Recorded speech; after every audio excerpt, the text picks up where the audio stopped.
Hi everyone, I am Aksa Zafar and welcome back to MLTube. Here I share practical tutorials on AI, machine learning and tools that make your tech journey easier. If you love learning step by step with real examples, make sure to subscribe and turn on the bell so you never miss a new video. In this video, we will take a detailed look at how to create plugins in Claude Code. We will begin by understanding the difference between standalone configurations and plugins. Then set up a plugin manifest, define commands, and test them. Claude Code provides two approaches for adding custom behavior to your workflow: standalone configurations and plugins. Standalone configurations live in a folder named .claude inside your project. They are lightweight, easy to iterate on, and ideal for early experimentation. Commands defined this way appear without a namespace, for example, /hello. These commands apply only to the current project unless we place them in a global .claude directory, which makes them available across all projects on our machine. Plugins offer a more structured and scalable model. A plugin contains a .claude plugin directory with a manifest file that defines metadata such as the plugin's name, version, and description. Commands inside a plugin are automatically namespaced, which prevents conflicts and make the plugin easier to share. For example, a plugin named My First Plugin produces commands like /myfirstplugin explain code. This naming structure makes the command portable and self-contained. A useful rule of thumb is use .claude for quick experiments, then convert the feature into a plugin when you want to reuse or share it. To create our first plugin, we start by setting up the folder structure. From the terminal, we create the plugin directory mkdir my first plugin. Inside that folder, we add a .claude plugin directory, which is where the plugin manifest file will live. Next, we create a file named plugin.json inside .claude plugin.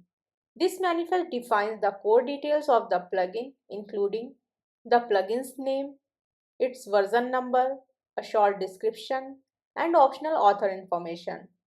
The plugin name is important because it becomes the namespace for all commands and components. If we name our plugin My First Plugin, every command will use that namespace.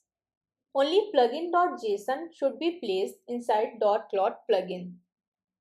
All other plugin features, commands, agents, skills, hooks, and language server configurations should be placed at the plugin root. This structure keeps the plugin organized and ensures Claude Code loads it correctly.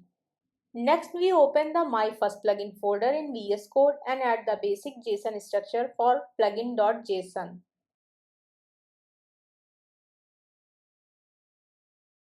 With the manifest in place, we create a new folder at the plugin root named Commands. This folder will contain all of our command definitions. Inside Commands, we create a markdown file. For this example, we will name it explainedcode.md. The file name becomes the command name combined with the plugin namespace. So with the plugin name My First Plugin, the slash command becomes /myfirstplugin explain code. The content inside explainedcode.md defines what Claude should do when the command is invoked. This command might analyze a code snippet, provide a step-by-step explanation, or suggest improvements. Markdown commands give us a simple but powerful way to define AI-driven behavior using plain text instructions. To test the plugin, we load it into Claude Code by running this command. Claude Code starts with our plugin loaded. Inside the CLI, we run the command /myfirstplugin explain code. If everything is configured correctly, Claude follows the instructions in explainedcode.md. This confirms that the plugin is recognized, the manifest is valid, and the command is registered properly. Whenever we modify plugin files, it's important to restart Claude Code. Plugins load at startup, so a restart ensures that all updates are applied. Now we will use the command to explain a simple JavaScript function that adds two numbers a and b. We run the command and wait for the response.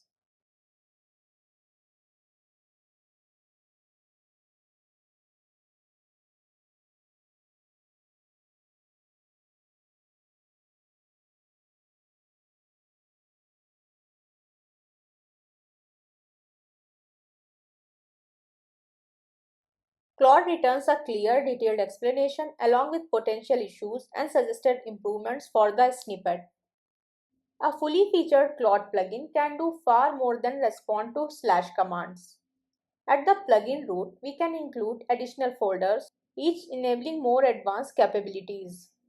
Commands, this is where you define slash commands. Agents, this is where you create subagents with specific roles. Skills, this is where you extend what Claude can do. Hooks, this is where Claude reacts automatically to events. Together, these components form a modular, extensible plugin that can support complex workflows. It's important that all of these folders live at the plugin root, not inside .claude plugin. When the plugin is complete, we prepare it for distribution by adding a README file and updating the version number in the manifest.